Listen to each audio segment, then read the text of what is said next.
folks. So I don't normally film my 125 very often, but let's kind of walk through it and show you everything I got going on in here. I mean, this tank is really beautiful.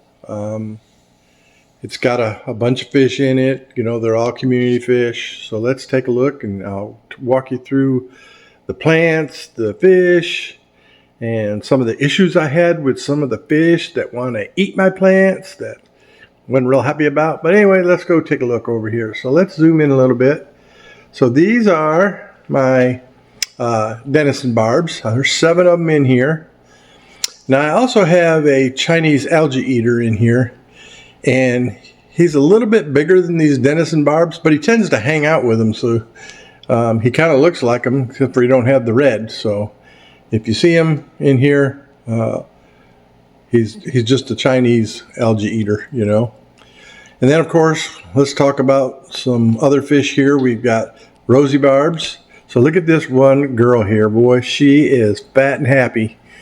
I think it won't be long. She's going to burst and have some fry. Of course, none of them are going to live in here. All these fish will just eat the fry. And if they've had babies in the past in here, I've never seen them. So anyway, so I have, I don't know, 6 or 7 rosy barbs in here. I have serpatetras, and okay, there's my yo-yo loach I put in here. And there's also, oh, there's my Chinese algae eater right there, see? He's pretty good size, big old fat boy. And then we have my rainbow fish in here, and like I say, I have serpatetras. I have 1 angelfish in here. The rosy barbs. There is a couple of plecos in here. Also have cory cats, which they probably stay buried in all this wood and stuff. But so let's talk about the plants now. So as you can see, I have this great big postal, whatever, local, I call it the octopus plant, and there's a reason why they call it. Look at it. I mean, it grows like an octopus, and I don't think you can kill it. I've tried, and I haven't been able to. So, but I have a lot of anubias, more anubias in here than anything. So there's a type of anubias here. It's got a real long rhizome on it, and I've actually cut it off and pulled it and put in other tanks and stuff. And then here's some other types of anubias that are smaller, leafed anubias. They're not the nano or anything like that, but it's just, I guess, just normal anubias. I don't know their technical names. And then there's another type that's growing there. And then I do know these, they're a Bartiera, something like that. But here's was my problem with my rosy barbs. As the new leaves, as you can see, that's a brand new leaf right there. But as they were coming up in a sprout, my doggone rosy barbs were eating the leaves. And I was getting frustrated. I almost pulled them out, but they seemed to stop. Maybe, I guess they decided they don't like the taste of it, whatever. Thank God, because I like my anubias plants. And it's growing very well. As you can see, it's a big, tall one, big, wide one. I like the big, broad leaves. And here's another big one right there. And he's got 2 flower pots or flower pods on them. There's one right there. And then another new one coming up right there. And as you can see, my rainbows, they're pretty good size, pretty fat and happy. And I'll tell you, those guys are voracious eaters. As soon as I throw food on the top of the water, I mean, literally they will splash you because they are very active feeders. And let's go over here and see what else we got. So this is a stem plant, and actually right there at the top, I just cut it off and stuck a big chunk of it in my summer tub that I've just finished building out. And there's another type of anubias plant that's growing, and you can see the leaves. They have eaten the leaves.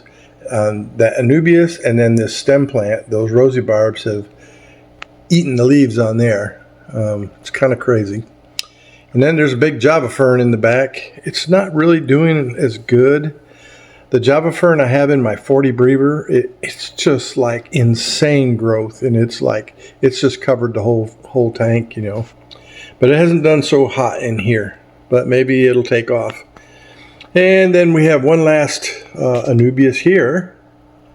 And once again, I got 2 flower pots on this one too, or buds, whatever you want to call it. There's one there, and then a brand new one just coming out. So, and of course my angelfish is right in the way here, so thank you, angelfish.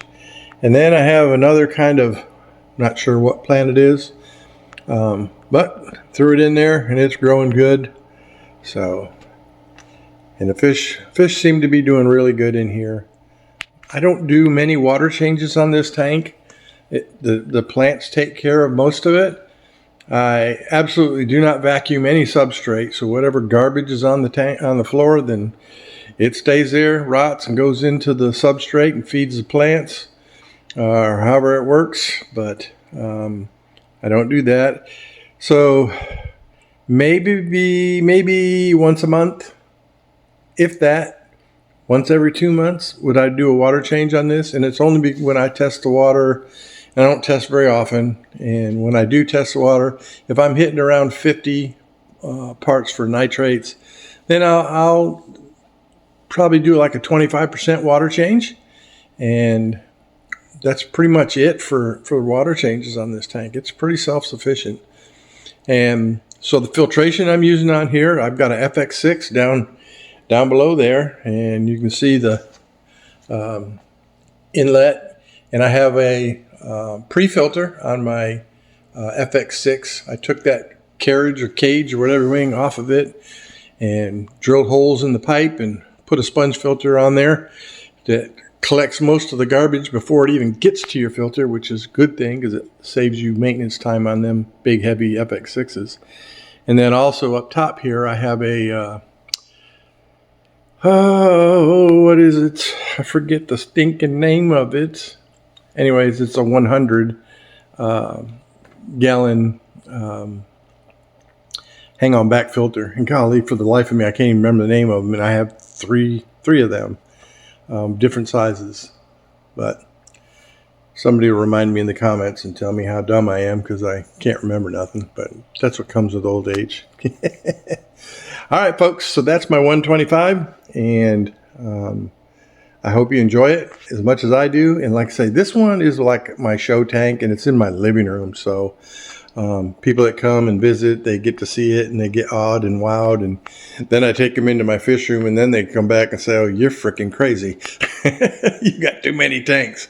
I said, yeah, you and my wife will get along real good. They all think I'm crazy. Anyway, all you folks, I love y'all. God bless you, and have a great one. Bye-bye.